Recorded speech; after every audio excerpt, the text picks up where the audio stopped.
Get the Discord right there. Buddy's back. Oh, Yay, shit. What back. up? Yeah, Stardew Valley music does go hard. Yo, welcome I can't in, sit everybody. normally, and I'm not talking about sitting like a bisexual. I'm talking about my legs are all fucking sore from being on the plane all weekend. Honestly, that's understandable. That's going to be me in like a week and a half. 3-day weekend, fucking 28 hours in the airport or on a plane.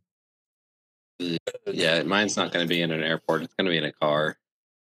And then it's going to be in a car back real quick. Thank you. Yeah, but when you're in a car, you're allowed to just get up and like stretch. You could just pull over. In an airplane, they get mad at you when you try to take off your seatbelt. They say, we're going to turn the plane around. Only if the turbulence is, bad or whatever. It was. We were flying over the fucking Rockies. Oh, yeah. Yeah, that would suck, actually. This is also true. You just go to the bathroom. Just go to the bathroom, rip the yard. They don't let you do that when the seatbelt sign is on. They can try and stop me. You know how many times I've done this? Many times. They put you in the bathroom and they barricade the door so that way none of the piss leaks out in the turbulence. No, because they want to freeze it in that little block of ice thing so they can drop it off for mileage points. But anyways, yeah, enough talking about piss. Mileage points. For the antibodies. For those of you not joining us live over on twitch.tv/doobie_howitzer, because I still do not have a computer capable of streaming from the podcast account. We'll have more piss talk later. Thank you for joining us. This week we watched Hat Atelier. I'm Alex. Pepsi shirt is Tristan, and person not getting the wear a logo, a graphic tee memo this week is Matt. Welcome in, guys. How's everybody doing? Piss. Good. Piss. Yeah? Matt, you're not cranky? Matt's pretty cranky. Oh, I'm fucking cranky. That's why baby's in the corner. It's so far past my bedtime. We gotta change his diaper. Sorry. TTS of Trump going for like 30 seconds fucking sent me. That's him reminiscing about Almore Palmer's fat cock. We're long enough into the episode. YouTube won't demonetize us. Bad news. That's not a thing, actually. They do still demonetize. Oh, well, good news. It was just a rumor spread on the internet by YouTubers that were making too much money to notice when something got demonetized. Fair enough. It's okay. I'm not here for the money. Love of the game. Thank y'all for watching. Don't forget to drink your water. Don't forget to drink your piss. Yeah, drink your piss. And also check out the link tree. It'll be in the bio. It'll have links to this here Twitch channel, we have a link Tristan's Twitch channel, the podcast Twitch channel, which gets used occasionally, will probably get used for Halo, to be honest. Who's my third serial streamer? Is it you? Our Blue Sky account, our YouTube, our Discord. It has the links for everything except our email, which I will remember the name of and start plugging that next week. But anyways, before we talk about Witch Hat, what have y'all been up to this last week? I've been fucking busy. Tristan, you can go first. Yeah, I was gonna say, just got back from my vacation as well, so been just kind of dying down. Got some One Piece cards in today so that I can try and complete my deck. Now I'm just waiting on a couple more cards to come in, and then I'll be able to start going to some locals. Nice. I started the One Piece binder for the chronological going through. So once I actually complete all the cards for chapter 1, I'll show that off here because that would be kind of cool. And yeah, that's about all I got cooking this week. Nice, Matt. How was your vacation? Oh my fucking god! So my 1-day vacation was fantastic.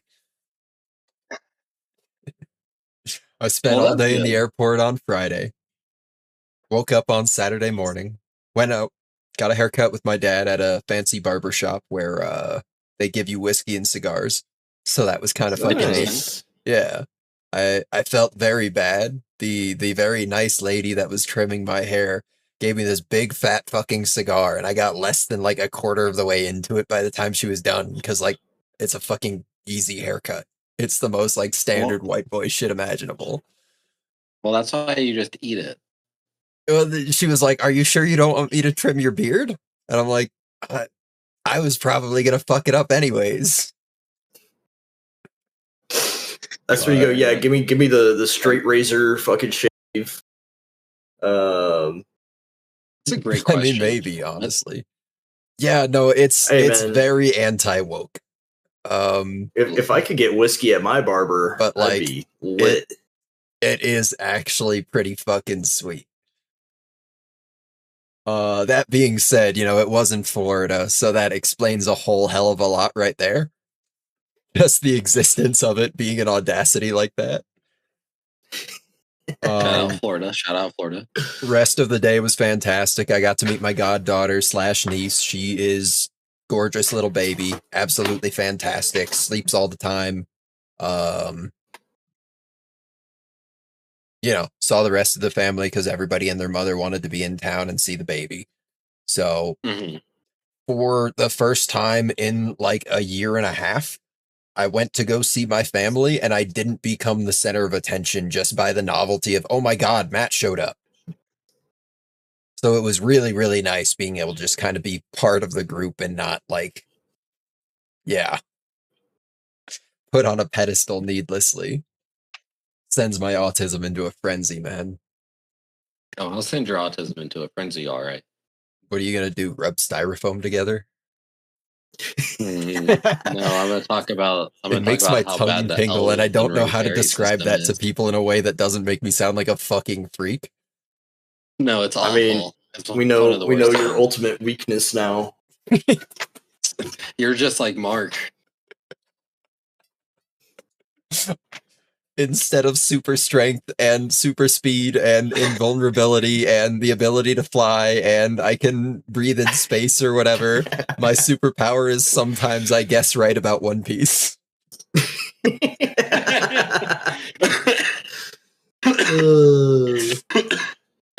Hey, people make millions off that. For real, though. You know what? Maybe I should start a One Piece channel. You should. Do it Tekken style.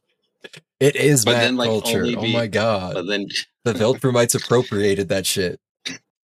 The Viltrumites appropriated our culture. Hey, they appropriated everyone's culture. All I'm going to say is that's a plot point. Not fair enough. They do have to assimilate. There's only like 50 of them. The end of my weekend was really, really nice because I got to meet my little sister's new boyfriend. And without doxing him, fella played college lacrosse. And tell you what, pretty cool. We fucking bonded, man. Oh my God. So no more lap time. At one point in my very, very, very early lacrosse career, I played for Coach Tom O'Grady, who is like the pinnacle of like introducing lacrosse to different areas of the country that just had no access or familiarity to it before. He is essentially the father of lacrosse in the entire state of Florida, and he's begun to bring that process up in the state of Texas as well. It's one of those things where, like, yeah, the two states, they can suck my butt, but at the same time, both of those states were entirely, football, baseball, basketball. This dude was pulling varsity football players away from varsity football to come play lacrosse because they discovered it. And it's just so unique. So it was one of those things where I would say it's not just an honor to know him. I am absolutely, absolutely honored to have played for him. And this young fella that my younger sister is seeing at a later point in my lacrosse career, after I had gotten old and washed plus unk plus chopped. Also played for Coach Tom O'Grady. Plus bald. And I fucking wish. Would be great content. But that was a really, really neat connection there, because I would say a lot of the actual value I bring to society as an adult today is based on lessons that I learned from him. More so than anything I learned from any of my other coaches, because they all hated me for being such an asshole. But, you know, very intelligent, very gracious, very patient, and yeah. So shout out Coach Tom O'Grady. Probably will never listen to this podcast because, like, yeah. He plays for Frost or whatever. Well, you know, he's like 50 or some shit. He might even be in his 60s now. I have no idea. Anyways, fair enough. Not the point. Nice. But all in all, it was a great weekend. And to cap it all off, even better than all of that combined, it happened. The big it. The thing everybody's been keeping the champagne in their fridge for. It happened. No.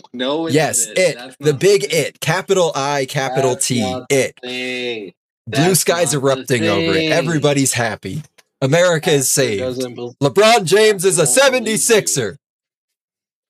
Congratulations. Oh, he's playing on the vet minimum. Everybody's big mad, and I'm just fucking flourishing off of it. Knicks fans talking about, we actually didn't want LeBron James on a minimum contract. It would have messed up our chemistry. No, motherfucker, you want LeBron James on a minimum contract. Shut the fuck up. You do want LeBron James on a minimum contract. Anyways, all is right in the world if you ignore all of the injustices in it.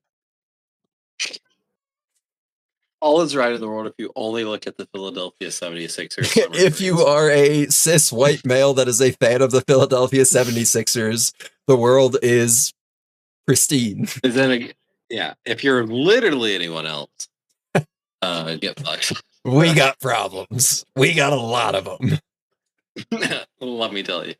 Anyways, for my week this week, what did I do? I got an upper respiratory infection, so that was fun. That took up a lot of my time. Played more Absalom still. And not to be confused with the other Absalom we were talking about minutes ago. Yeah, exactly. I'd beat him too, but no, the video game, the roguelike. And then I beat Shadow X Sonic Generations. Pretty good game overall. Happy that I finally beat a Sonic game in my life, so check that off my list. And I guess I've just dropped The Last of Us, because every time I look at my PS4, I'm like, I don't want to touch that right now. I don't want to be Joel Miller. I got other things to do. No, there are sections where he plays Ellie. That's fine. I haven't gotten to this yet. But also, I started Elden Ring. And so far, Elden Ring was fun. So far, it's okay. Okay. IMO, but I'm not a big Souls enjoyer anyways. As I've noted, the multitude of times I've tried to get into the genre, and it just doesn't really do it for me. Like playing the games, I like the lore and the worlds of them a lot, but actually playing them, I don't know if it's because I'm bad and washed, or I just don't like. I would rather just play a regular action game, in my personal opinion. But I did beat Margit, or the one that you have to beat on the bridge. Yeah, I beat him. Yeah, so I felt pretty proud of myself for that one. Good. Am doing a magic build. Sorry, Matt. That's just the class stood out to me the most. And nobody answered my question in Discord. How does the parry work? Is it based on the shield, position of the shield, or is it based on the actual frame of the attack landing? It is literally just the timing of when the attack would be hitting you. Basically, don't look at the shield animation. The shield doesn't have to make contact to deflect anything. It is sheerly just the timing of when you press the button versus when the attack would be hitting you. It is the exact same frame count every single time for every single attack. Okay, so it's based on button press. Yeah. Okay, thank you. That will definitely help me a lot with night that you can't lock onto in the dark room in the castle, even if you light it up with it. Yeah, because I did the I did the sideways entrance, and for some reason I can sneak in there all the way, but I can't lock onto him with my magic spell until he starts aggroing me, and that's 500 points of damage lost because of this. There is a small window actually where if you're hugging the door as you're entering that room, where you can kind of finagle a way that there is just enough of his head showing over the clutter, whatever items you want to fucking call it that are just around the place, that there's enough physical body there that you can lock on, but you're basically moving the left stick around and just spamming right stick down to try and make it work. Yeah. It's not worth it. No. Yeah. A good parry joke goes miles. You just gotta time it right. Wait, Matthew Perry drowned? But I thought he overdosed. Perry, he did. Yeah, he overdosed and drowned. The classic. Oh, at the same time. That's talent. Yeah. He overdosed. No wonder. He overdosed in his hot tub that he got from his overrated television show, and nothing else. Come up here. Keep your fucking claws. I literally can't name anything else he was in except Friends. I don't think he was in anything else ever. He was in other things. Wasn't he in one of those? Wasn't he in one of those Desperate Housewives things? No, Phoebe was. That's who I was thinking of. Oh my god. Yeah, because she's actually good. Yeah. But yeah, and then did I do anything else? Read a little bit more static.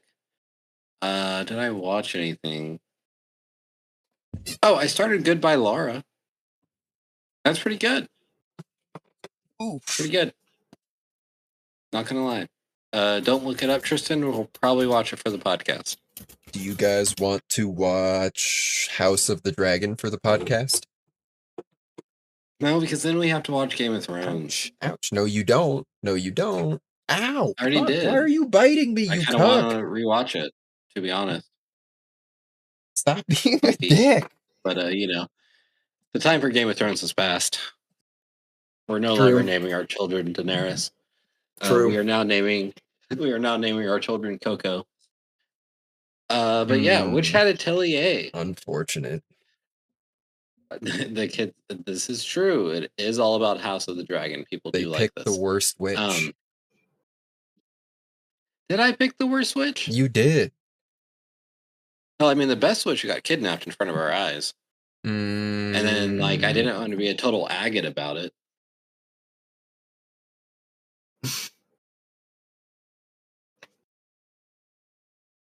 It's allowed. It's allowed. Anyways, yeah, Witch Hat Atelier is a show and manga, seinen manga. It came out in spring 2026, done by Studio Bug Films, who also did Zom 100, which was okay for the half a season of that I watched. Actually, I didn't hate it. You might like it. To be honest, it was okay. Popcorn. No, I think zombies are dumb. That has a muscle mommy. Same, dude. That's why I can't play The Last of Us. That being said, Left 4 Dead is goated. If you guys want to play Left 4 Dead, I'm always down. No, because you won't play For Loop, and that's done by the same people. I don't know what that means. Just whatever. I've only asked about it 10 times. Anyways, I don't remember any of them. This is like Pokemon Champions all over again. What is that, Pokemon Showdown with better graphics or something? Yes. Sorry, I've recently been kicked in the head by a horse. All right, I'm carrying on with the episode here. Have either of y'all either read the manga or watched the show prior? I read the manga. It was fucking phenomenal. I was very hyped for the show, and yeah. Nice. Matt, how about you? I saw a TikTok. No, you don't. You watched it with your wife. No, I saw a TikTok. It had Yeah. it had some scenes from the manga juxtaposed with some scenes from the anime, and it was uncanny how much attention to detail there was in some of this. Yeah. That being said, Yeah, it shows throughout. Yeah, they did a bang up job here, to be honest. But yeah, you're right. I did watch well. the show with my wife. She wanted to watch it, and it was good. Very nice. And as for me, I did not either read the manga nor watch the show because of kind of a meta reasons here on the podcast. As I'm sure you, Luck the audience, doesn't drive the game. Switch who It's on my hosts every team. week for the shows. And Tristan's normally the host for Mushoku Tensei since he's come on full time. Matt had the pocket pick of Delicious in Dungeon, which was a very good show. And I was like, damn. Very good manga, too. I forgot to mention, I read the fuck out of it while I was stuck on the plane. Yeah. And then I was like, damn, now. I need to get... I've completed the whole manga, and it's great. All right, don't spoil season 2 for us. But yeah, I was I need to get me one of these high quality fantasy shows. I know, but I'm mad because I had Mushoku Tensei free run, and this was to be my and then you took it from me. I did. I said this one's mine. Actually, no one else can really have it. Fucking one night standed Mushoku Tensei though. It's insane. He said, "I'm gonna do Mushoku Tensei," and then season 3 comes out, and he says, "Fuck Mushoku Tensei. It's not going on my list at all."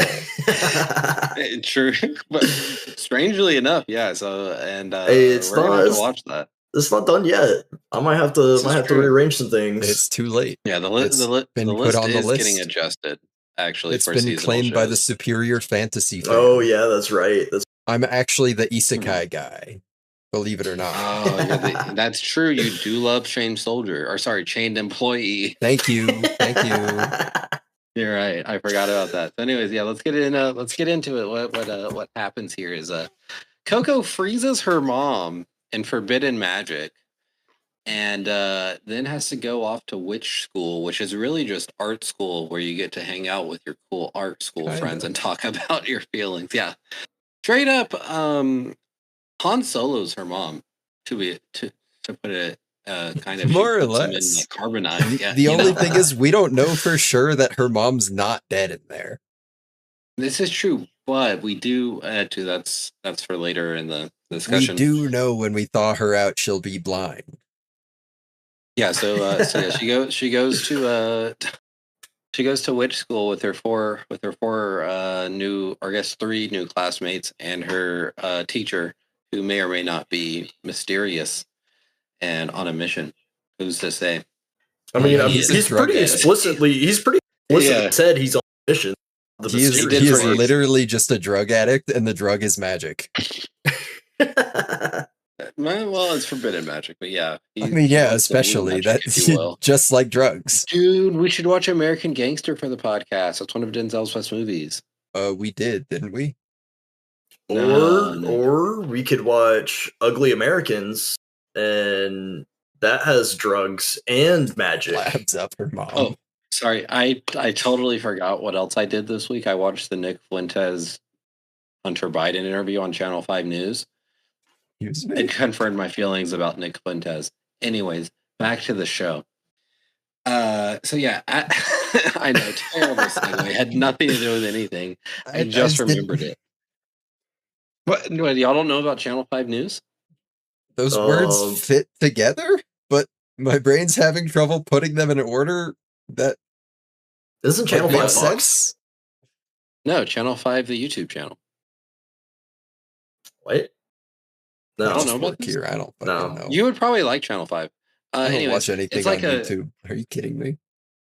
Or Hunter Biden, not Joe, but yeah. Yeah, they did an interview with Nick Fuentes. Joe Biden was the referee. I know, incredibly biased, right? Why would WWE allow this? But, Nick Fuentes is for sure racist. Racist as hell, actually, to be honest. Fuck that guy. So at Witch School, we meet our 4 friends. One talks in gross VTuber baby voice. The other one whispers so much you can hardly ever actually hear what she's saying. And the other one's a bit of an agate. to be honest. But she's cool. That's probably my favorite one. So I got a question for you. Did you watch subbed or dubbed? I watched dubbed. Okay. That's the problem. Yeah. I'm a big voice actor guy, and I'm not going to speak poorly of the voice actress, but I hate how mushy her voice is. The character's voice, not the voice actress's voice. It was not the choice for me. It was not for me. Yeah, so I watched most of it in sub, but then when I was on vacation, I downloaded it on the plane, and I did not realize that it downloaded in the English version. So I did watch a few episodes in the English version. I was not a fan of it either. I did not really like any of the dub voice. No, the sub voice acting was fan fucking tastic. I imagine so. As much as I complain about the choice of voice here fucking Sony for this character, still gotta give some respect. It's also the voice actress for Power, so like, oh well, you know, like you can critique, but be cool. Just be cool. I mean, that's not iFair Zhao. No, English voice actress. She looks like she'd do the VTuber baby voice. Respectfully. I mean, she did do it for money, to be fair. And the character was good. The character was good, just the voice. I mean, obviously there was an amount of like direction to give her a somewhat unique accent. We do have a little bit of that kind of there is a lot of distinctive pronunciation where Agat is very typically British. Coco's very typically American. But there are like hints of like Gallic in Tetia's voice. Aside from all like the mushiness in the way she pronounces some things. So it wouldn't surprise me if they're trying to do like a kind of array of like European countries there, as far as like what they're portraying for like the landscape, and they're also doing a little bit of woke. Yeah. I guess. I mean, nothing wrong with a little bit of woke. I would rather, I like my woke on the heavy side, if you will. Where was I? Which school? Okay, yeah, and then one of the voice. I love Tetia's character. Yeah, and then so Agat makes her take the first of the 4 mandatory, but there are 5 in total, test to become a witch, where she, I guess, invents paragliding, which is pretty cool. We don't see anybody else paraglide. Sort of, yeah. And then we learn that the brim caps are bad, allegedly.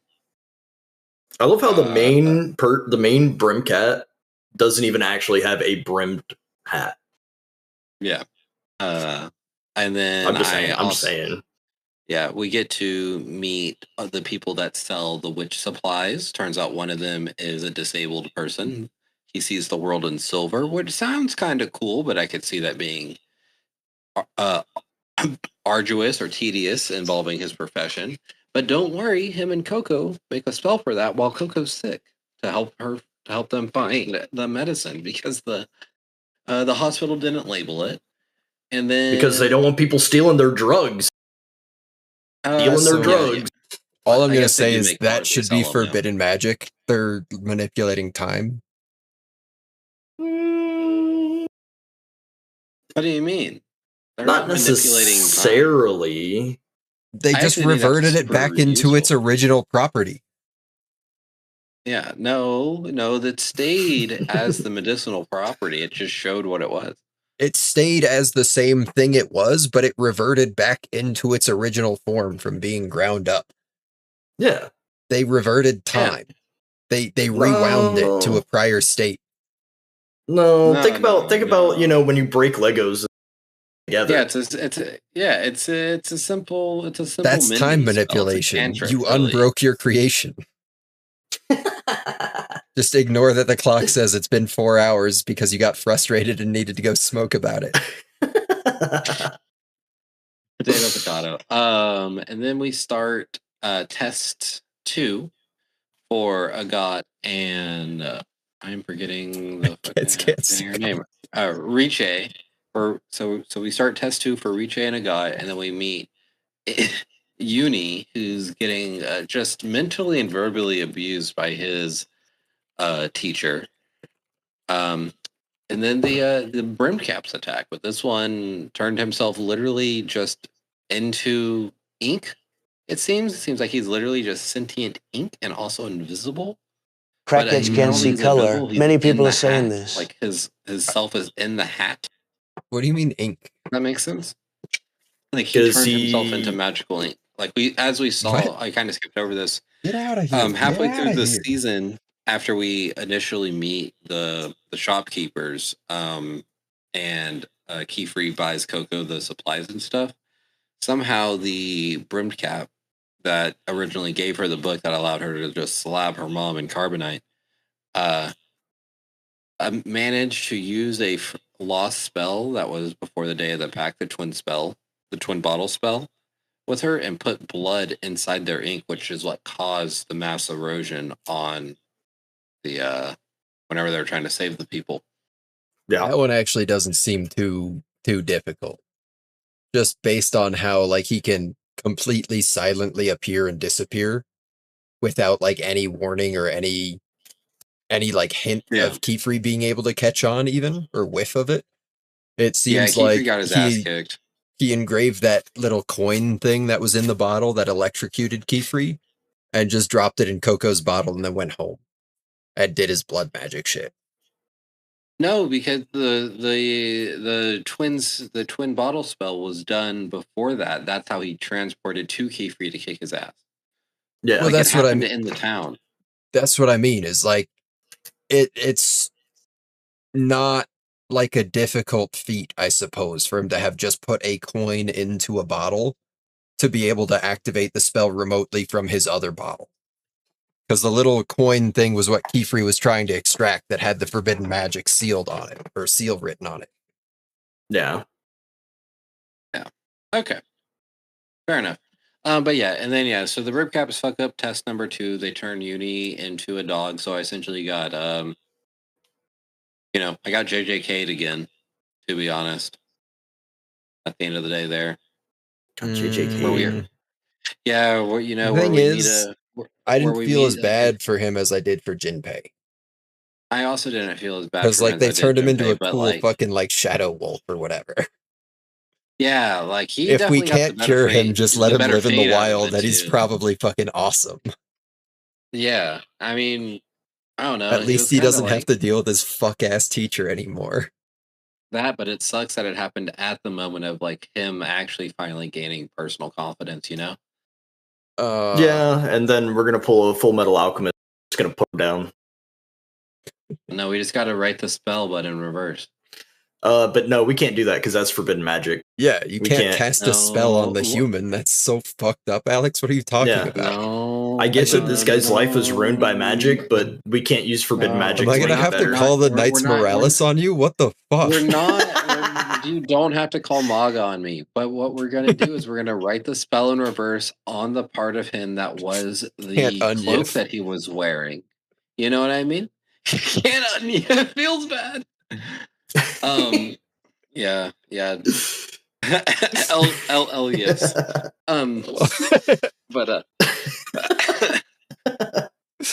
But yeah, no. See, you put the reversal spell on the cloak part of him and have the spell encompass everything that the cloak was touching as well. So that way, it's not actually forbidden magic. No, it's still transfiguring a human. Well, I guess technically he's not a human anymore, but I'm transfiguring a cloak. Okay, but if you turn an animal into a human, that's probably even worse. No. I'm simply unturning this cloak. Oh no! I just gave my dog civil rights. See. Now you go and say that, and now I have to say, well, and now they're doing the right thing. They're giving the creature civil rights, as all things deserve rights. Anyways, what y'all think of the show? W take. I'm still standing by it. This is going to be anime. I called it with Free Rent. I'm calling it with this. This is going to be that. This is the fucking. The thing about Free Rent and Anime of the Year is there's this little show called Solo Leveling. Trash. I agree, but that was Anime of the Year that year. I think you guys are forgetting a pretty important contender for Anime of the Year. Well, that was the year following. I just feel like you guys are forgetting a pretty important contender that probably I swear to God, run the table. If you say Chainsmoker Cat, I'm going to have ice cream tonight before dinner. No, it's okay. Chainsmoker Cat, let's go. Chainsmoker Cat's not finished yet, so I can't say that in good faith. Okay, what is it? Smoking behind the supermarket with you. Okay, that's. I love cigarettes. I love cigarettes. Big Tobacco and I are best friends. For dinner. Anyways, the Antibuddies brought to you by Big Tobacco for free. No, they didn't have to pay me. I just did that out of the goodness of my heart. No, we are not Team Tobacco. We're Team Juice Box. We're Team Tobacco. We're Team Tobacco. We're Team Juice Box. Hold on, I'll go grab my cigarettes right now. Yeah, let me go get my American Spirits. I'm gonna run to the 7-Eleven and buy all the cigarettes and burn them in front of you. Just go full fucking Yanni Neko. Just bust out the fucking gas mask. Yeah. So intake fan on the end. Anime of the Year for it to inevitably be beaten out by some mid shonen slop. Matt, what'd you think? Oh, you have no idea what I think. And so that's why I'm directly asking. Oh. You guys want to know what I think? That's actually really sweet. Well, you know what? All right, I'll just tell you what I think. No, I want to say what I think. Okay, you get one chance. You put me on the spot and I got nervous, but I'm not nervous anymore. I'm ready. I can do this. I can podcast.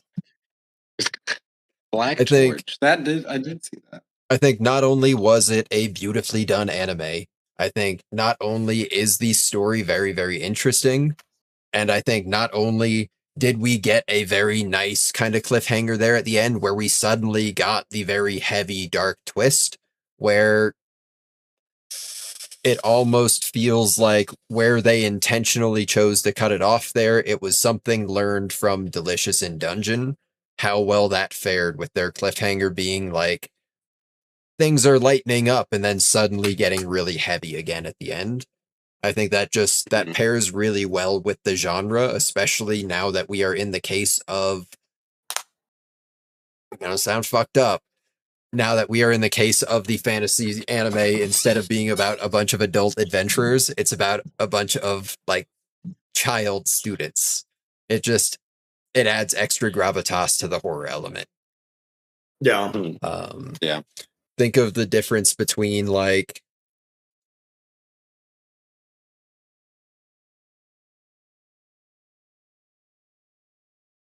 I'm struggling to think of a good anime. Hold on. Made in Abyss is a good example of what you're talking about. Yeah, that's the perfect one. Exactly. Thank you, Alex. I was going to try to equate it to like in the magical My Hero Academia when Bakugo got kidnapped at the end of the season. No. But like it's heavier than that because Bakugo wasn't fucking scared and the only people traumatized by it were the fucking teachers. You could also do I didn't watch it, but there's the one where it's like there are a bunch of kindergartners and one of them sees the world as like a fun little playground town. And then it's actually a full-on zombie apocalypse and the world's a terrifying place. Whatever that show is. Are you talking Promised Neverland? No, we don't talk about the Promised Neverland. I mean, the manga was School really Live. good. That's the one. That's the one. Thank Zombies, you. Yes. whatever. Yes, that's the one. Come on, guys. We were old enough for that to be in our zeitgeist moments. No, I don't fuck with zombie shows, man. I didn't even watch The Walking Dead. Anti-boomers, unite. Maybe I'll check it out one day. Maybe. I just really don't like zombies. But I do like this show. I really enjoyed this show overall. The animation was good. I like the groundwork that it's laying for a lot of the history of like before pack stuff and like why the brimmed caps and pointy caps are so at odds with each other. I hate to bring it back to One Piece. I hate to do it, but it's giving world government type scenario here where maybe the pointy caps weren't really the good guys at the start and they made themselves into the good guys. Okay. I mean, I think this is also one of those things. I saw a Twitter thread about it and thought it was really funny, but like, let's be real. The brim caps are the whole like, we want freedom. We want to be able to express ourselves. We want to do what we want. But at the same time, they're going around kidnapping and like tattooing children against their will. Well, not only that, but like the Twitter the way the Twitter thread went was people were like, "Yeah, Joker I designed my own spell," and it's like I created a black hole. I created testicular torsion. I created like. Hey, maybe the pointed caps were right. Yeah, like, I don't think maybe people should necessarily have these freedoms. Maybe we do need cops just like within reason. Test. I think it's like a driving test, you know. There's a certain set of rules. Every now and again a person may break them. No, Maddie's 100% right. The essence of what they want is correct and morally just, but they don't have any leg to stand on because, you know, the other part of the freedom they want is the freedom to go around fucking, you know, committing actual crimes by human standards. Yeah. It is hard to make a point in that way. This is fair. This is very fair. And so this isn't like, you can't violently protest. That's not allowed. This isn't violent protest. This is terrorism. And this isn't like a right-wing bit. I'm not putting on the hat for this bit. They transmogrified a child into an animal. To make my spell. I was actually thinking about that earlier today. Someone's gonna have to go tell his fucking parents what happened. So my spell is it makes alcohol in the body and it just keeps you at a solid like 0.05. That way you just keep the buzz going forever. That's a good callback. My spell just slowly rotates whatever you put on top of the magic circle, like a microwave plate. I think I'd make a spell that it's really good for children. Would just like replenish like whatever the last beverage you had, like exactly as it was. I think you guys are thinking too hard. Nah, being drunk all the time would be great, and then if you want to use it against your enemies, you up the dosage, and they just fucking die. Both of your spells are covered by just like buying a ticket to a cruise ship. I'm not going on. I don't want to be on a cruise. You just have unlimited beverages like Alex wants, and you can keep your blood alcohol level wherever the fuck you want it. You can have unlimited beverages on a cruise ship. I don't know what's going to happen on a cruise ship. I was going to say, I think they... Meanwhile, my spell is universally useful, no matter what school of magic you want to apply it to. No, see, that's where you're fucking wrong. That's where you're people always need to slowly rotate things. Whether it's for ambiance, whether it's for observation, whether it's for just downright fun. Sometimes it's nice to just slowly rotate yourself. No, you need to make a spell that is... just do that right now. You need to make a spell that's just super selfish, all for yourself. Look how much fun Alex is having. Look how much fun Alex is having. Proof is in the pudding. It's a brilliant spell. They're smiling so hard. Oh my god. Brilliant spell, Alex. Wonderfully cast. Thank you. I drew the circle myself. And we didn't even see it, so now you're like a second level wizard's apprentice or some bullshit. Exactly. I got True. the Murphins across the bridge, which they were cute actually. I did really like a lot of the animals in the show. Right. That's always a plus. That's always a small little plus when They the put a magical lot show of has thought magical into animals. it, as opposed to like Avatar: The Last Airbender, where it's like, oh, it's a turtle duck. It's like, no, you can't just put two animals together. Oh, it's a platypus bear. You can't just put two animals together. Yeah, like, give it a real name. Why are you slandering Avatar: The Last Airbender? True, this guy's mad. In a world where they did not have regular bears as a thing people were commonly aware of, they have a creature named a platypus bear. No, they had a regular bear because remember they did. Earth King had people were treating it like a fucking freak show. The fact that it just merely existed. That's what I mean. The king's pet.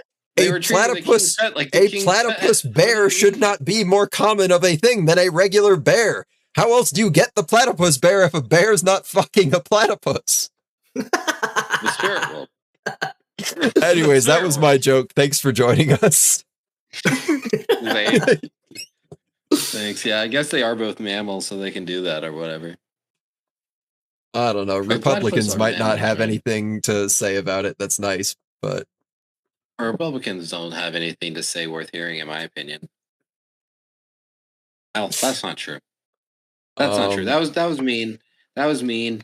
That was mean and uncalled for. I'm sorry, Republicans. Just kidding. I'm not sorry. But that was rude and mean. You should apologize, though, because the old Republic in Star Wars was pretty fucking sweet. Yeah, let me go grab my Switch and apologize to Knights of the Old Republic 1 and 2. Thanks. You guys want to play KOTOR when the new version comes out? Maybe. Isn't it going to be like an MMO or some shit? No, I think it's going to be like an MMO. I mean, then probably not. I'm still holding out for waiting. I mean, whatever. You know, we'll just fucking play Halo or whatever. Who cares? I like Jaden. Oh no. Let's see. Big thing about the show as well that I really liked is a ton of consistency in the sigils, where it wasn't just like, oh, this does this does this. When Kefri would stop and explain things to the girls, it always made sense in terms of like the power structure, like the power system of the show, where it's like, oh, well, if your line is too long here and it's not symmetrical, it imbalances the spell. As opposed to just being like, oh, you squiggled a little bit there. It's all fizzled now.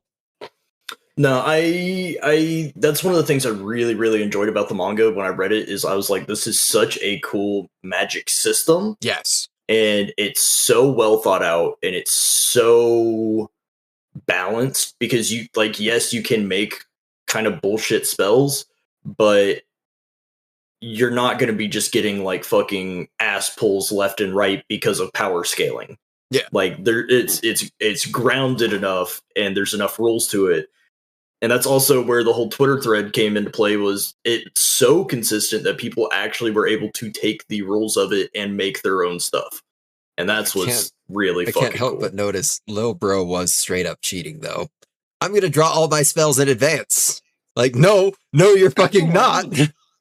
Well, okay, who put it in the fucking Discord? I get why. It makes sense. That was me talking about like with pencils and shit. The magic pencil. Yeah, but like as soon as you complete the circle, it'll work. So like you wouldn't like I don't know. Well, like they already basically pre-draw everything half the time anyways. Like I also think a pencil poses so much more risk of the test, trying to avoid a brim cap situation. The spirit of the test, I feel, is to be able to do the intricate sigils and everything underneath the cloak or underneath the guise of, you know, casting from within as opposed to drawing. And if he's got everything pre-made ready to go, he's not proving himself worthy of moving up to the next level. It's like, I mean, yeah. You know, when you take your standardized failed this test 3 times? That's what I mean, is like he had other shit to overcome or whatever. But also, if they pass him, like, yeah, whatever, you know, Mrs. Puff extra credit, trauma bullshit. if they pass him after all this because he had that emotional breakthrough, he still does not physically meet the criteria required. But he will have the licensing to cast spells in front of humans or non-magical humans. So, well, yeah, but like, even then, he would probably still just have a book of pre-cooked shit. He's a he's an NPC that has a pre-approved dialogue option, and then he just pulls it out. He's an NPC. He's an NPC. It's one of those things where like this is akin to like the kids getting fucking hooked on AI and not being able to do fucking reading comprehension. You're going to turn him loose into the world and he's not going to be fucking ready for it.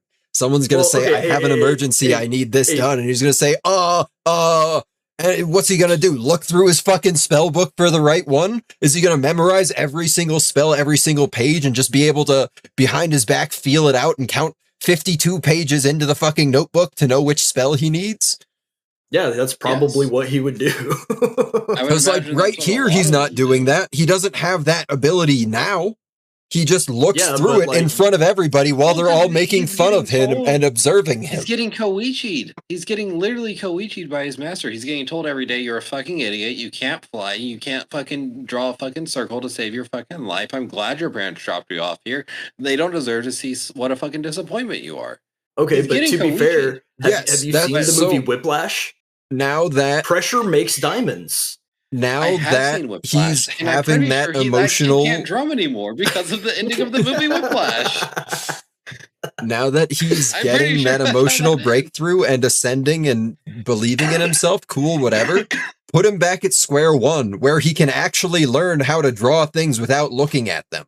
He still needs that skill, no matter how confident he is. It is a requirement to not blow the whole fucking thing up. Otherwise, he's putting all of the magical world at risk. He's going to get the Knights Morales called on him just because they passed him without, him actually being able to pass the test. It's like getting your fucking driver's license because the driving instructor was drunk and fell asleep in the passenger seat. They didn't know you ran over 2 people, but you didn't tell them. So they said, yeah, here's your fucking license, kid. Yeah, that's their fault for drinking on the job. I didn't drink and drive. They drank. That's what I mean. That's not illegal. If they pass him, that's a dereliction of duty.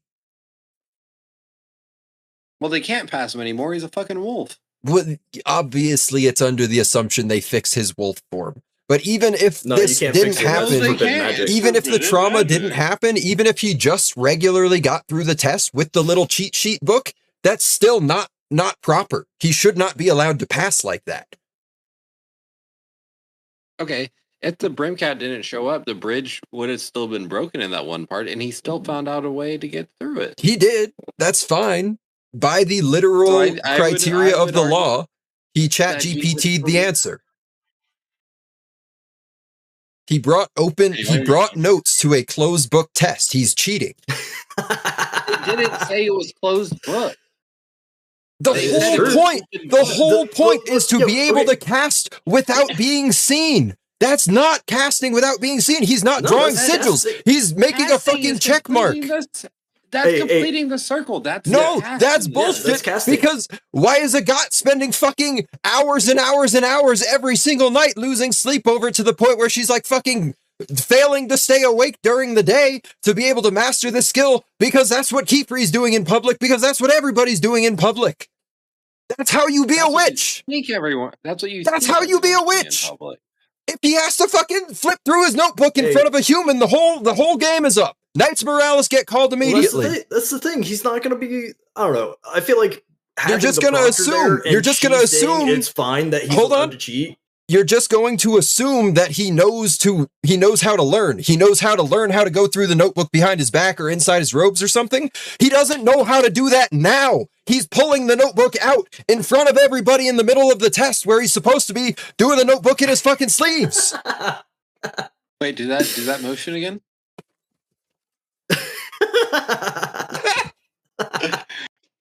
That's the goal. The point is he's cheating.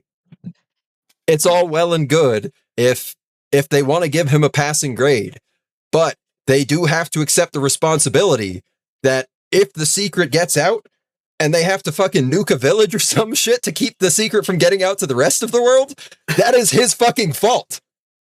That is their fault for approving him. You know, I think this is one of those things where if 9/11 happens because of this, wizard jail, or they would just why 9/11 get brought into this? I don't know. 9/11 do? Who knows? Who knows? It's magic. Anything could happen. They drew a demolition circle in the Twin Towers.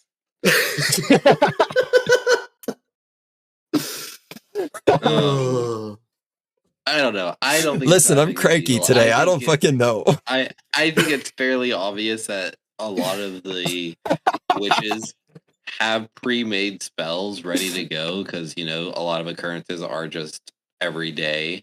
That or they've got those now they're not tools they're not pulling out the fucking notebook though. They're using magical tools. They're putting seals together. They're doing it discreetly. Let's see if he's pulling out the notebook. Just let him be in a positive learning environment and see how that see what that does for the kid. That's what I'm saying is put him back at square one now that he's got the self-confidence to actually become a witch. Put him at a different square. Put him in a different square. I'm not saying send him back to the fuck-ass teacher. I'm saying put him back at square one so he can actually learn witchcraft.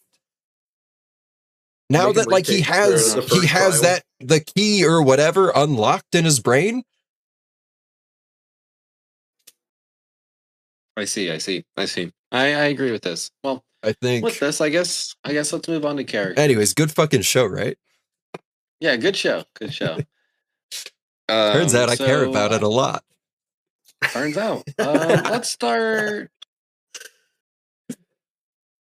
with Keyfried. The teacher, he's wearing the spectacles. He probably has a fucking fucked up eye from him being an ex-brim cap and then getting his memory wiped. I still think that's the case.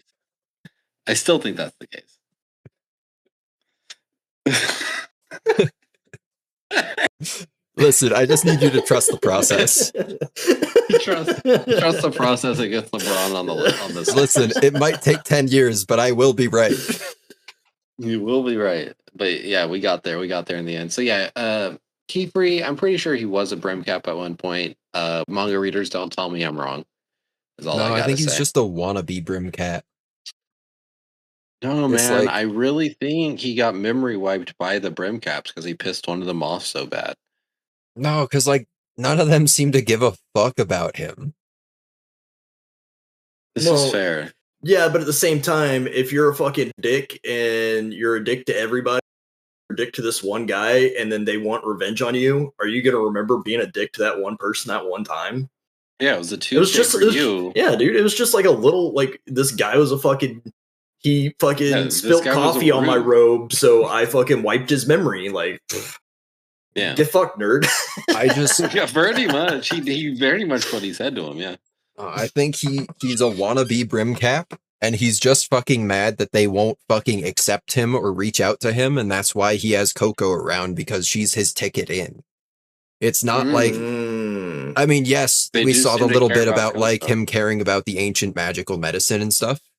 And that is an interesting angle, especially because we did see him have the little crackhead handshakes. But my theory is I think he's teaching himself forbidden magic to try and get their attention, to prove himself to them, to unlock all the ancient secrets or get access to the ancient secrets, because he is just a magic addict like fucking Gale.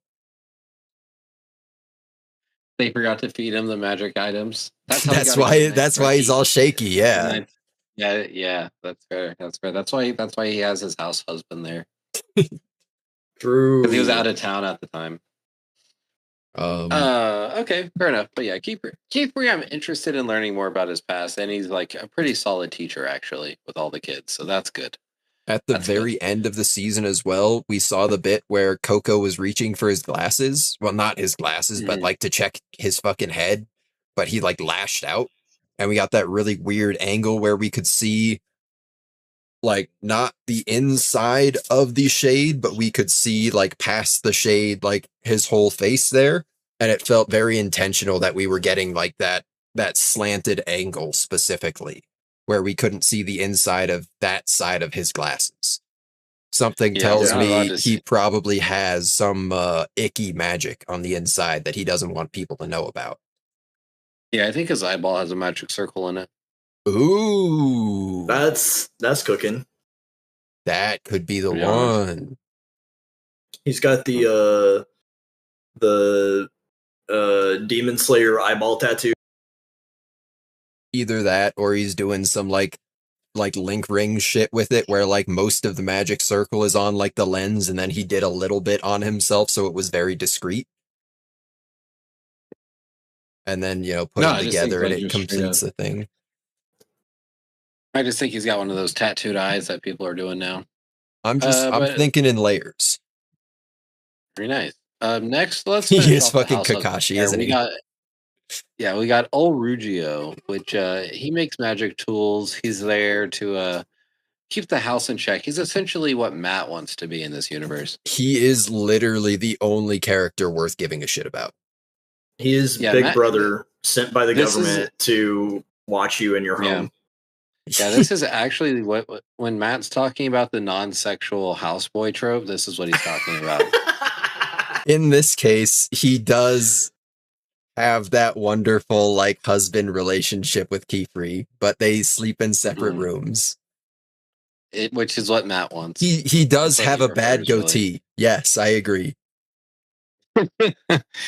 But that's kind of the point of the bad goatee, is that nobody wants to fuck him, so it keeps things platonic for the houseboy. Maybe that's what I need when I get hired by the Japanese national women's volleyball team. A really fucked ass goatee. Yeah, okay. And also to learn how to speak Japanese. Well, I think you might want, no facial hairs. That has no place in East Asian culture, according to ChatGPT. The Avatar ChatGPT. Taoism doesn't exist, and Confucius is a bitch. Crazy pulls there, ChatGPT. Show your Western bias a little harder, please. Up next, let's go. But this Matt will need days off, so we can just tag out and keep the same name tag. Or use the same name tag. And we'll throw his grandpa in with it. So Tarta is the apprentice witch at the shop to his grandfather that is the leader and head witch of the shop. His grandfather does get his memory erased by Kifri, which makes me think that Kifri's maybe not such a good guy as for real. And then Tarta, I think, is just a good guy, to be honest. And he made a spell that will allow him to continue forward in life and do the impossible, be unstoppable, maybe even break the heavens. That kid is a forever gonna simp for Coco for the rest of his life, though. They did make a witch, but like he's not allowed to be a witch. He's not in witch school. So people die in this? Yeah, probably. I mean, I wouldn't be surprised. We're gonna kill this kid that got turned into a dog. I hope we don't kill the kid. Kifri was probably going to kill this kid that like works for his grandpa or some shit. What if we JRPG it, go on a quest to find the dog and have him join our party as a magic dog? I don't know. I've seen Full Metal Alchemist. I know how these magic dog things work out. Yeah, but Full Metal Alchemist is kind of stinky sometimes. As a Delicious in Dungeon appreciator, you can't trust monsters. See, as a Monster Musume enjoyer, I would say you can explicitly trust monsters. No, you can trust monster girls. There's no difference. There is. There's a very big difference. What about as a Rosario plus vampire scholar? I say you can trust monsters. I wouldn't trust the monsters in that show. Of the High School DxD, what's the word I'm looking for? They're demons. I would not trust demons either. What's the word whenever you graduate from somewhere? As a High School DxD alumni, you can trust monsters. That they're demons, though. I wouldn't trust a demon. I mean, I wouldn't join the church either, but, there's a healthy middle ground where... What about This is my dad, Lucifer. Yeah, I'm going home. What about as a Pal World? Those are just employees. Resident. Yeah, those are employees. Yeah. You can trust them. No, we don't even have an HR department. I don't give a fuck what they have to say. What you don't have Lovander doing your HR for you? No. Oh. I put him on the assembly line, and that's yeah, that's a fucking resource drain. That's two hands that aren't working. My bad. I have one in secretary and one in HR. Is this DEI or is this sexual harassment? This is. What do y'all think about Tarta? Tarta kind of mid. All right, Tarta's mid, and we already got Tristan's answer. I'm glad they're teaching him magic, but they probably do have to clear this with somebody. Yeah. I know he has the pointed hat, but yeah. All right. Let's. What about Riche? Blue-haired, only likes to do crystal ribbon magic, which is objectively cool. It is objectively cool, but you can't really limit yourself. I understand it. I get where she's coming from, and I like that Agat really threw shade to her at the end of episode 13, where she's like, "I'm going after Uni. You're doing the test because you can't fucking do shit."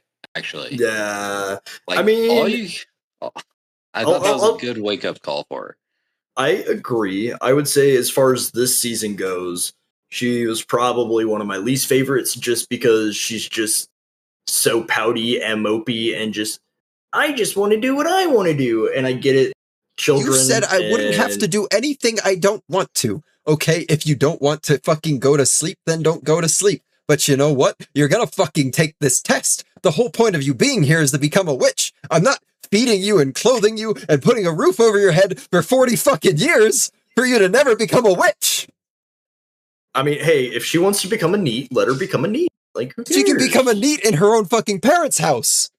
They can coddle her. She can't. No, I'm not wasting my money on this. Yeah, she got kicked out of her parents' place for being a neat. Yeah. Well, for doing the exact thing. Yeah. Well, everybody deserves a safe space, is all I'm saying. Okay, well, her safe space doesn't have to be in a tiny fucking atelier where there's only enough room for a handful of students. Maybe we should replace her with a student that actually wants to become a fucking witch. So you're saying you're pro-immigrating a student into the school in replacement of a naturalized witch student, is what you're saying? I'm saying that her temporary visa should be revoked, that she should be deported. Oh. We'll bring in a nice South African witch. Why South Africa? Of all the countries, that one seems to have a certain connotation. Well, to it that's the demographic. That's a current events joke. That's a current events joke. Yeah. All right. Because apparently South Africa is the only place we're accepting visas from now. Well, Now that's what I'm talking about. It seems targeted. Anyways, So moving true, on, bestie. we have Tetia. She likes to be thanked and she likes the thank you process. And I like her idea for when she hopefully fully graduates and becomes a witch, with her little two-pointed hat. Tetia, outside of the dub voice, pretty good. Even with the dub voice, pretty good character. Tetia is the only one that has a good reason for wanting to become a witch. Actually, what I want from Crunchyroll is I want the dub, but every time Tetia speaks, silence the audio track. Just Tetia only gets replaced with the sub. We just make Tetia Japanese. Yeah. Tetia can just be Japanese and everything will be fine because the dub was not good for her. No. Tetia is the only one. She's the only one that has an actual good reason for wanting to become a witch. Riche doesn't give a fuck about becoming a witch. Agat's only doing it because familial expectations. Coco's only doing it to undo a mistake she made when she wasn't even supposed to be fucking around with magic in the first place because she was not prepared. Yeah. Or properly trained. I think Tetia is. I think Tetia is probably one of the better students in the house. Wanting to correct your mistakes is admirable, but she's likely going to go down the fucked ass path of dark magic to do it, and that's going to cause even more issues, not just societally, but directly for the other people in her life who are graciously extending their home to her. Yeah, I mean, yeah, she helped us. She was essential in us essentially Sea of Starsing the dragon that we were trapped in. Yeah. Which that's when the twin bottle spell was trapped. I totally skipped over to the fact that the caps attacked them whenever they went shopping, and that's when the bottle was switched. Booby trapped. So it's not that surprising that the whole thing happened that way. But yeah, Tetia was instrumental in the Sea of Stars plan for the dragon. Yeah, and was very good. I think she's probably one of the best students because, like Matt was saying, she has the right reasons to want to be a witch. She is already spells. Sure, they need to be refined, but she actually has that pure love for magic. She's in the experimental process without giving up on the fundamentals like Riche. She's not so fucked ass in the head like Agat is. She actually cares about her fellow housemates. Most importantly, she has not Han Solo'd anybody like Coco. Nor do I think she will ever Han Solo somebody like Coco. At least not. Yeah, she's just a fun little gal on her having current a path. fun little time. It's going to be interesting to see how things go because I'm sure when things start getting heavier and darker, it's not just going to be Agat and Riche that are subjected to it. It's not just going to be Coco that's subjected to it. She's also going to have, something terrible befall her. And the hope is that it doesn't completely crush her character. Yeah, because that's kind of at least with Coco being in the mix, they're definitely going to be targeted by the Brim Hats to try and corrupt them. In this case, they're not even targeting Coco. They're just targeting whatever apprentices are attached to her because it'll draw her out. That, or if they hurt the housemates in such a way that will break her more, Yeah, is make her more susceptible to corruption. Yeah. It's very interesting, very well written. Agreed. We have Elira, my favorite witch of the show. Unfortunately, she went bye-bye. Is that she said goodbye? That was the instructor. Yeah. What did she do again? Just be nice. She had good character design. Yeah, good character she's design. Pretty quality. Yeah, big fan. Anyways, that brings us to Coco. That's the last one. That's the last one worth talking about. Oh, well, I guess there's the Brimcap guy, but I feel like that's a season 2 thing. We're going to get a lot more of them in season 2, I think. So we'll save them for that episode. But Coco's what's up with Coco, man? What's up? Why are they only interested in her because she actually figured it out? Figured out their riddle, or what is it? I think it's one of those things where she just purely loves magic, and that kind of is representative of the freedom they're seeking.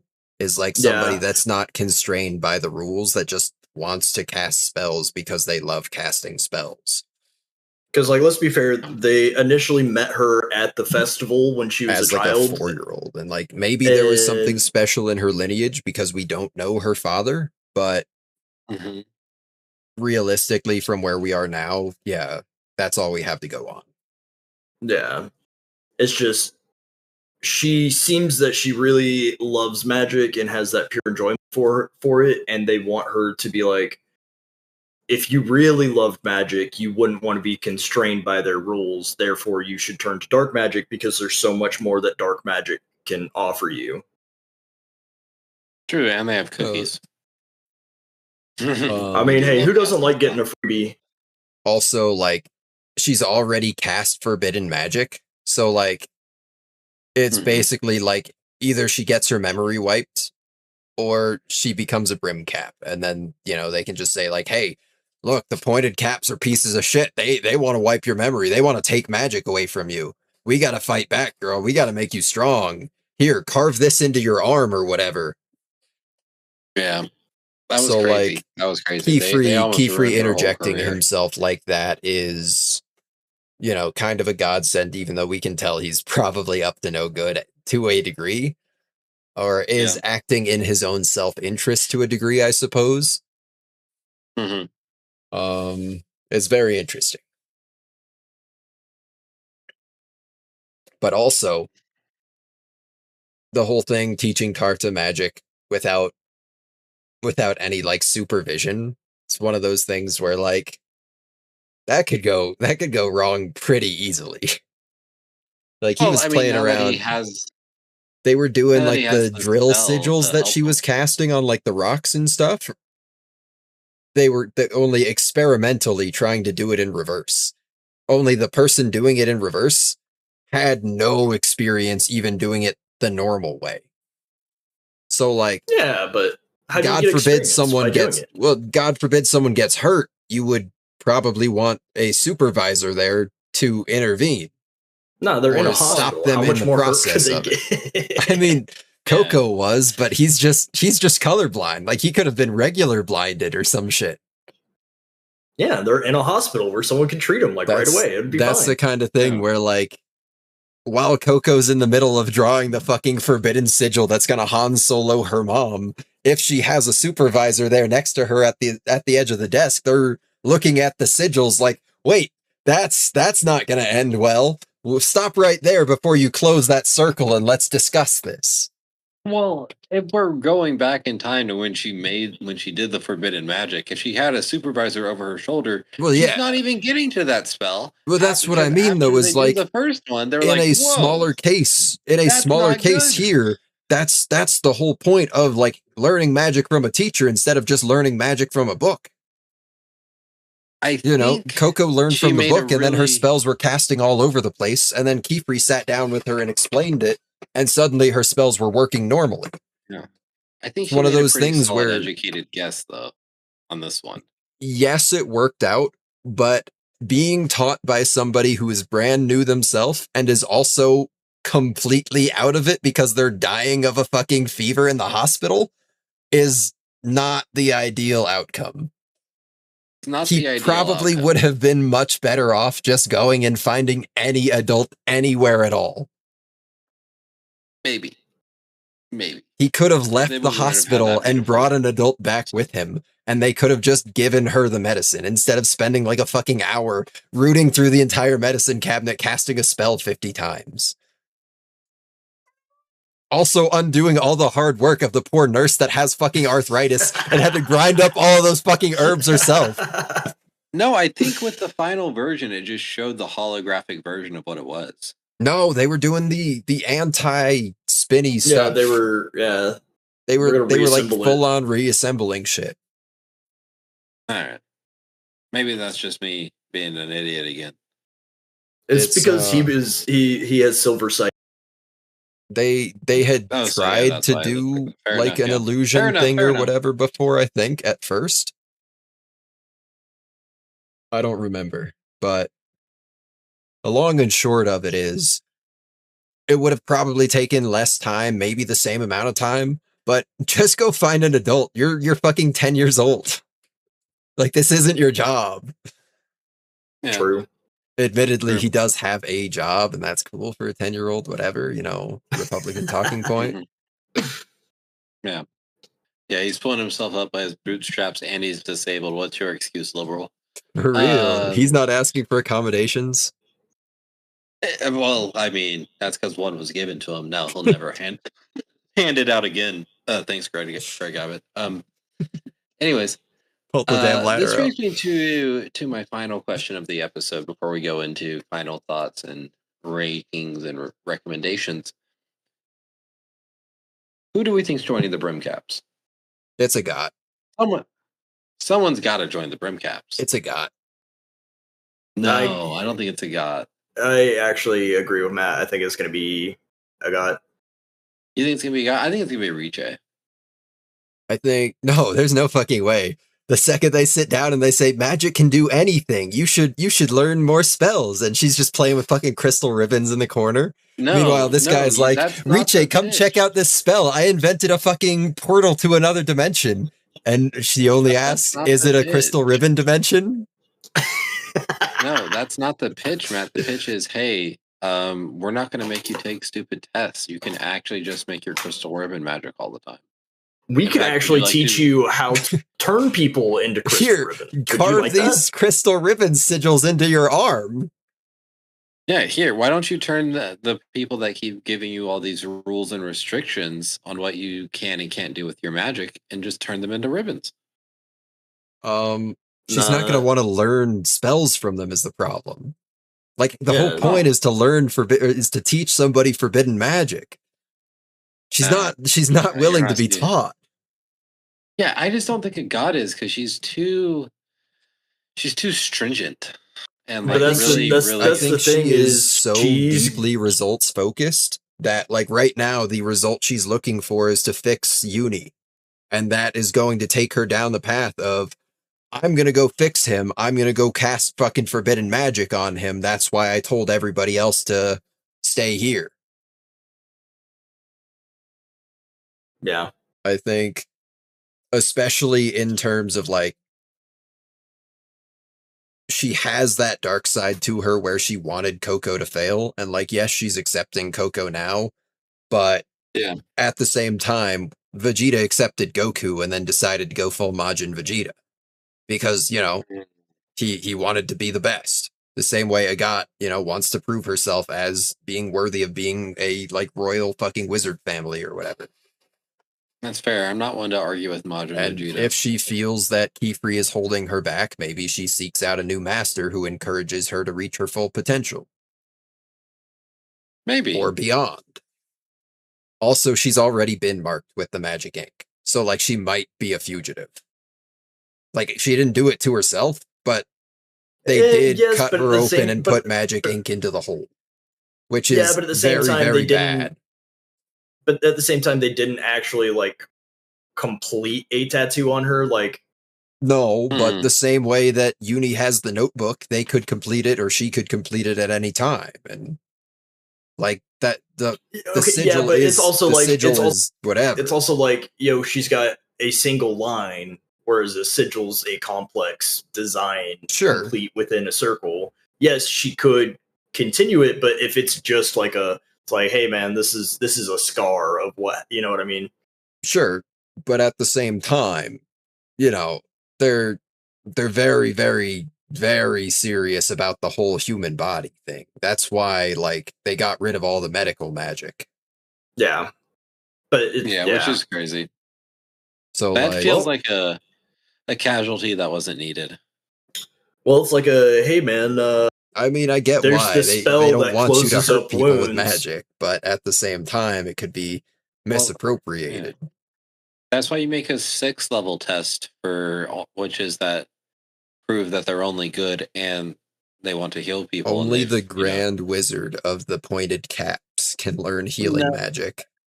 Let's not use that phrase. Okay. I mean, it's like this is going to be a funny example. It's like people that study chemistry, you know, you got your good people that study chemistry and they make good things with it. And then you've got your crackheads that study chemistry and go make crack out of it. Some people invent Coca-Cola and some people invent napalm.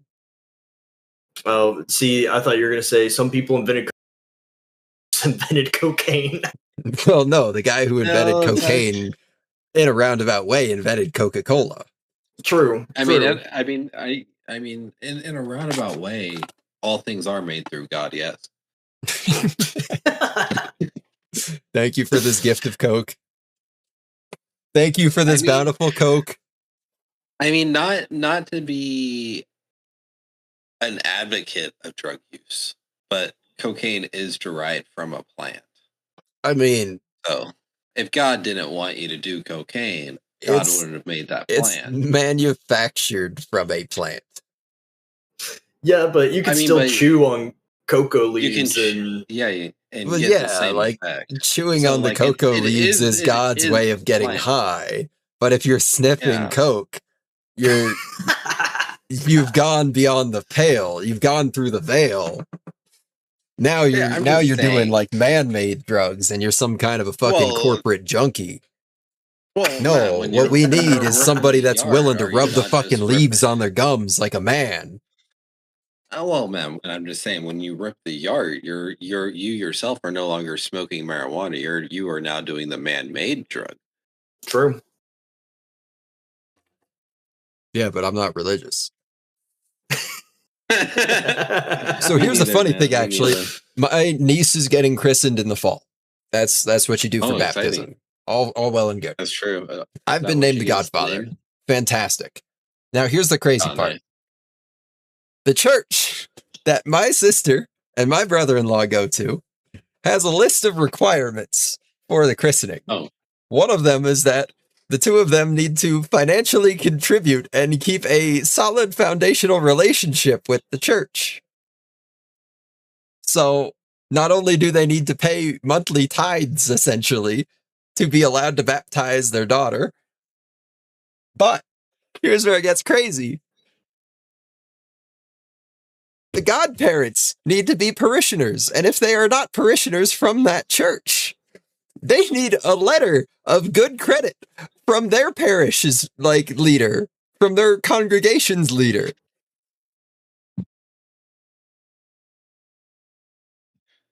Wonderful. So we love doing a forgery. Either I need to ask a priest to lie for me, or I need to lie to a priest. So you do neither. You go to your Rastafarian church and get a letter of good faith from them. Yeah. Well, the thing is, they want the godparents to be Catholic. That's where it gets really, really hung up. Oh. That's when just go to... I live in a town of 600 people. We have more Mormons than we have Catholics. Ooh, nightmare. We might not have a Catholic church. I know we have an LDS church. I know we have a Baptist church. And there's one other church that I don't know what denomination they are. But you know what? Yeah, you got to go to the nearest Catholic church and just be like, Father, can I talk to you in your office? Not Father, will you lie for me?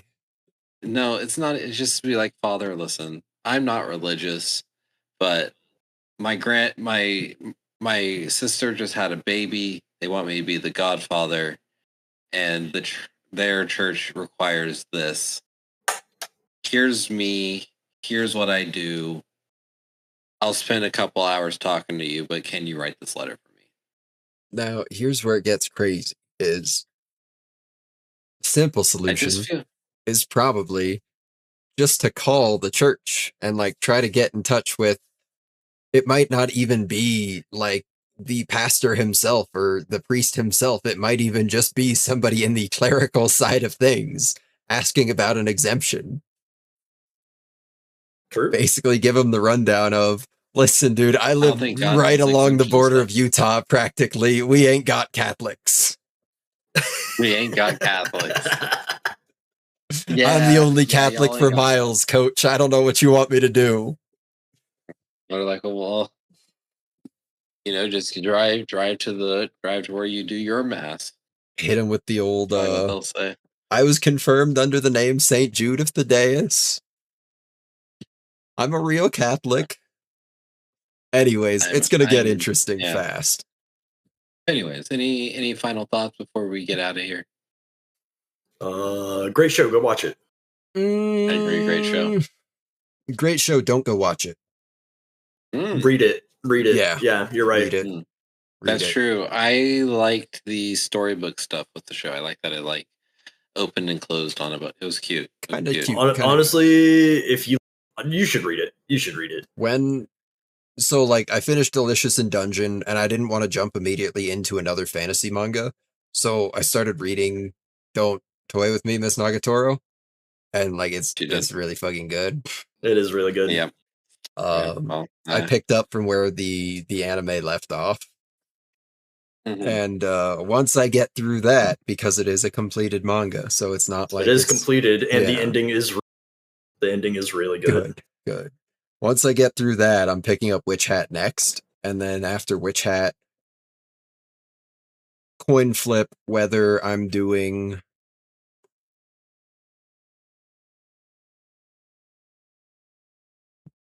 I want to do Alia sometimes hides her feelings in Russian, but like it's ongoing.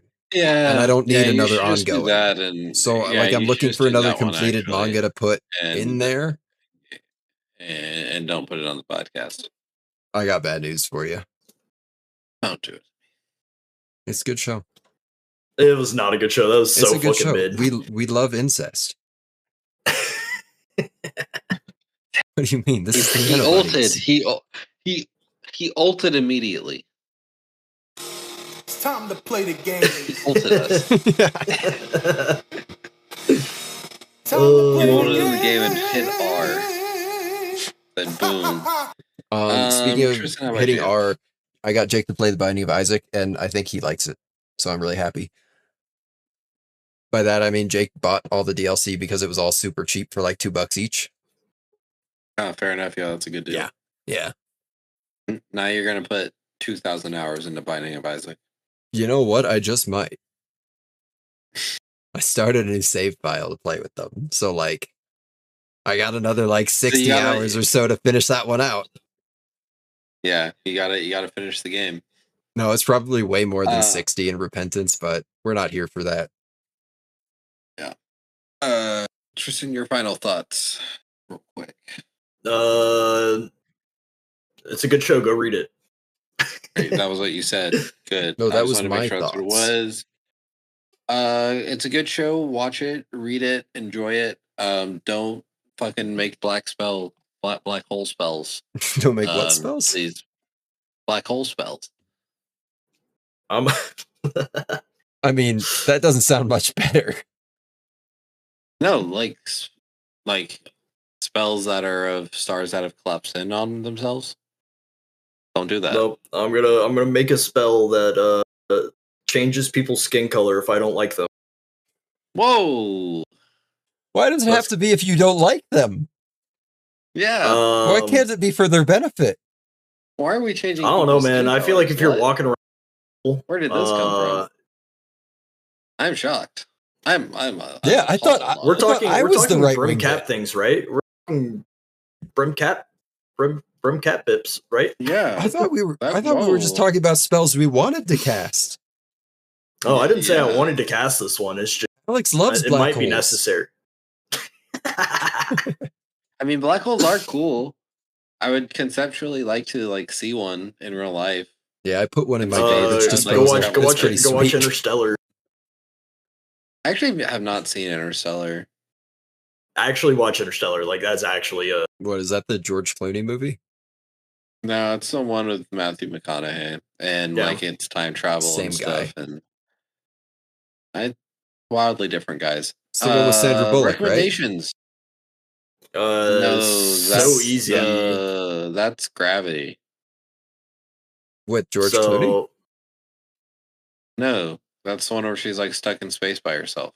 Isn't that the same movie? No, because she's like in space.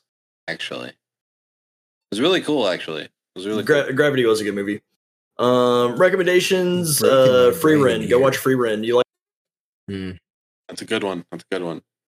Why haven't we watched season 2 of Free Ren? By the way, I believe that is on the list. I think that is on the list. I'm like 99% sure that's on the list. Someone's slacking. To cry. It is on emotions. It is on the list. Stop filling my gut with ice cream.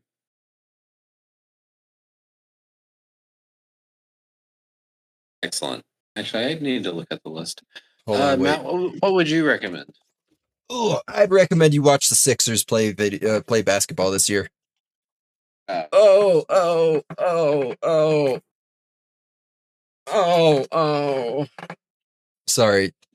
LeBron James bit right there. You can tell I'm sundowning. I recommend if you like Witch Hat Atelier, you should probably watch other critically acclaimed anime such as, hear me out, Mashal.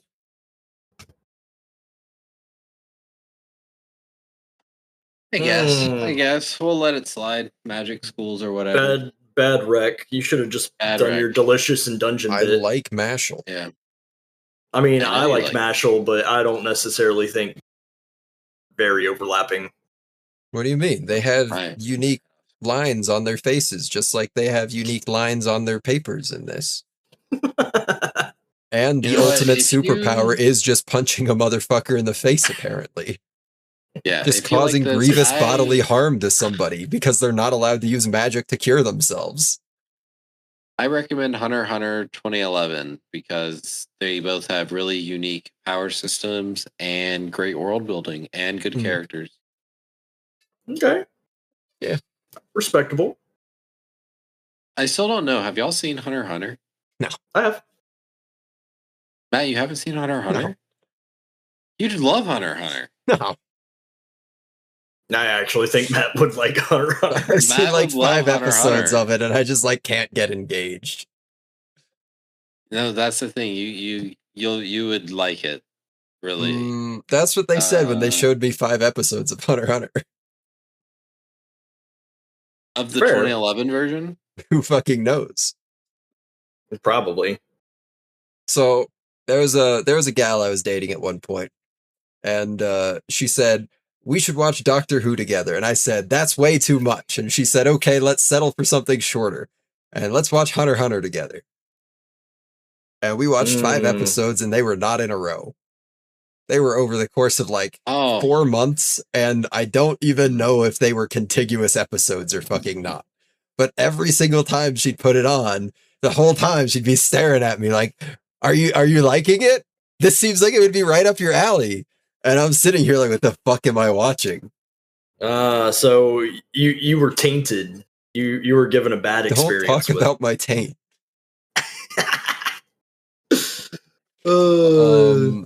Maybe. I don't know.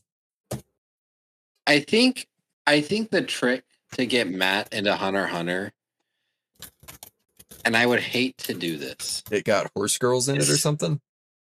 Is skip the first 2 arcs. So skip the Hunter exam, skip the Zoldyck arc. No, I love it. I love a training arc. I love a tournament arc. I love the tuning exams. Well, hold on. That's the thing, Matt. We go straight into Heaven's Arena because that is both the training and tournament arc. Okay. I look forward to not knowing any characters. That's my favorite part. I mean, you get to know the 2 that matter, but I think that might be the trick. But I can't do that. I can't. That's his name, right? Yeah. Going Freaks and Kill with Zoldyck. Yeah, Gong. Yeah, because you go straight to and then you go into New Donk City. Okay. And then if Matt doesn't like New Donk City, Matt just actually doesn't have good taste. So hear me out. Fire. What if we replace Mushoku Tensei with season 4 of Hunter x Hunter? It's all one season. It'd be arc 3. Yeah. Okay, so like season 4 of Hunter x Hunter. Well, Matt, that's the thing. I don't believe in part skipping. So episode 140 to episode 155. And there's not even that many episodes in the show. That kind of ruins the bit. That kind of ruins the bit. 117 episodes. All right, what if we do Dragon Ball Z, but only episode 45 to 55? I mean, we're not just going to do Heaven's Arena if we do Hunter x Hunter. We would start at 1 and then get into Heaven's Arena. I think I'd rather just watch the good shows that I've put on the list for the rest of this season. I'm not saying to change the list. What I am saying is, what are your scores? Oh, I think I've cooked so hard that we've gone all the way around the globe and come back to chef needs to cook or we're in danger. So, fortunately, Witch Hat Atelier is getting a grand old 10 unforgivable spells out of 10. Beautiful. It probably deserves it, but it's not getting that from me. That's okay. I'll compensate. 11 unforgivable spells out of 10. All right, I'll see if it needs the extra one. No, like my only real complaint about the entire show, other than like Uni is allowed to cheat, whatever, who fucking cares? He's probably not passing the test anyways on account of things. My only complaint about the show is not liking a single character's voice. And like I can just watch the sub. It's fantastic. It is a goated show. Excellent. Yeah. I'm still not willing to do the whole big 3 of fantasy anime thing because it's 12 episodes long. But when it comes to the manga, I'm sure it is absolutely fucking insane. I'm going to also give this a 10 completed perfect sigils out of 10. Because same thing, like it's a very well done show. They're starting out the gate strong. Same thing, like the only complaint was the dub voice acting. Just watch the subs. Like not even the dub voice acting. It was just the direction given for how they wanted how they wanted Tetia's voice to be portrayed.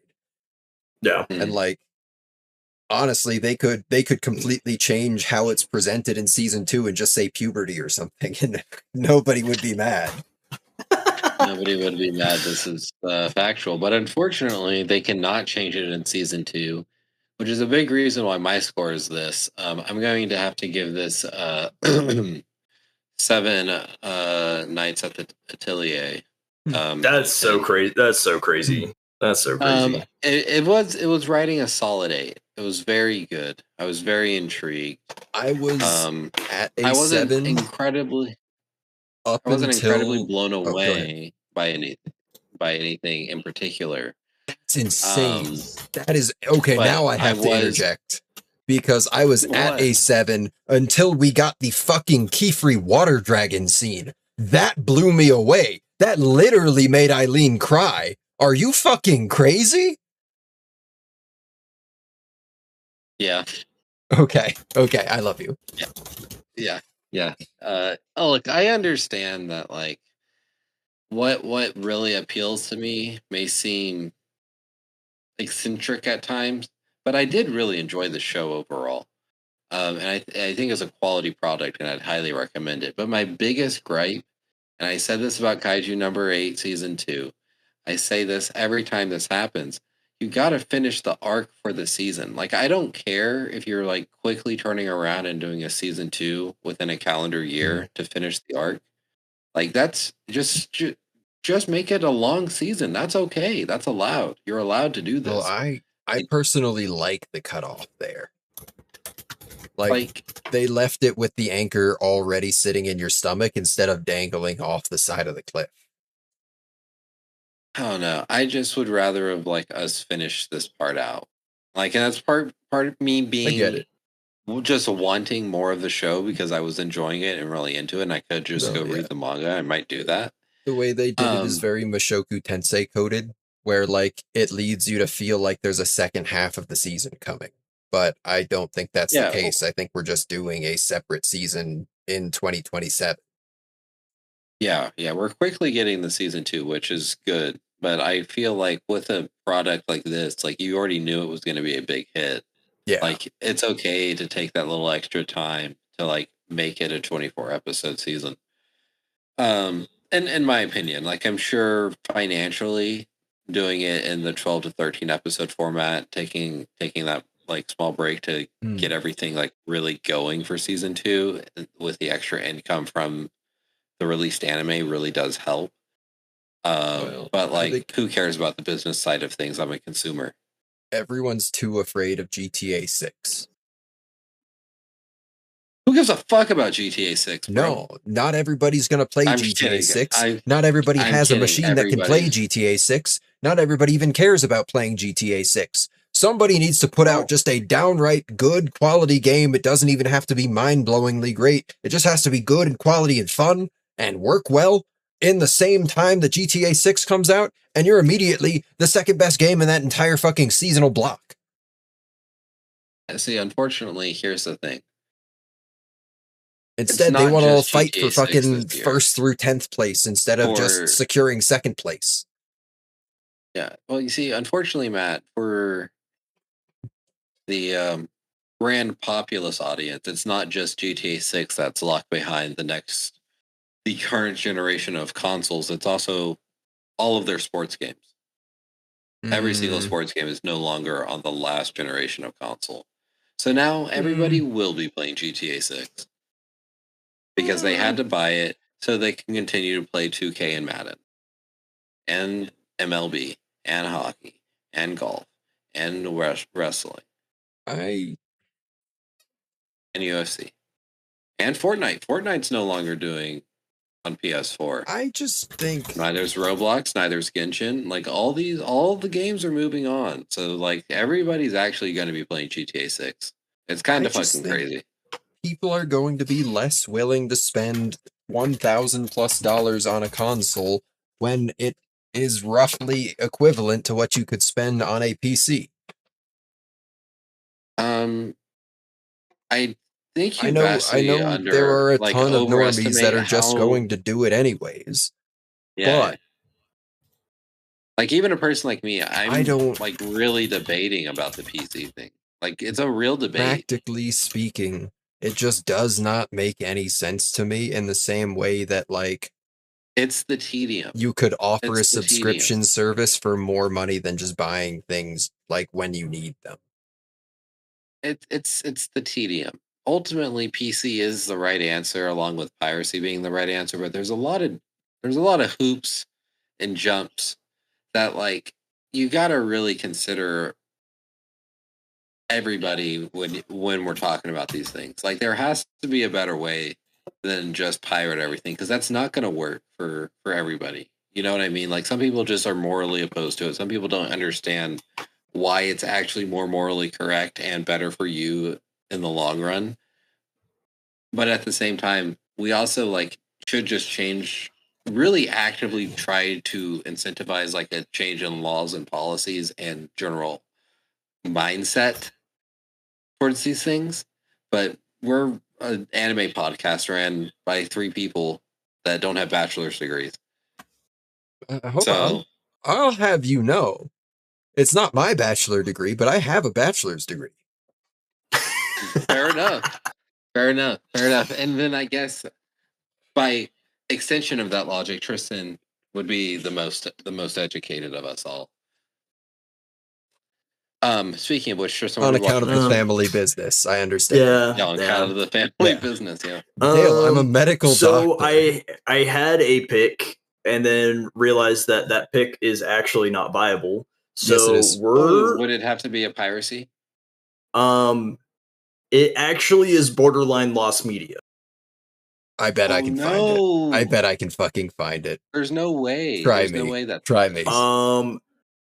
It's on YouTube, but I don't think all of it's on YouTube. So shout it out. What up? There's just no way that this is lost media. So there are some DVDs of it out there. They don't have they don't actually have the entire series. The entire series was never actually put on anything. So like I said, I'm changing my pick and we're doing Zatch Bell. Oh fuck.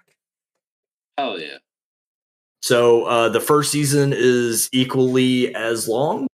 So it fills up that 2-week time spot. So we will do that. But that is also going to be an Internet Archive thing. So yay piracy. I was just thinking about fucking Metabots the other day. God damn. What an era of anime. What an era. Actually, if you try and go to that site, you can't actually episodes. Excuse me? No, it's really weird. Anyways, I can't click those links because Discord, but whatever. Thanks for tuning in, everybody, and we'll see y'all next week for the next anime. Just a heads up, we're gonna be playing the fuck out of Halo Campaign Evolved, so just keep your eyes out. We don't have a set schedule for it, but expect it in the near future.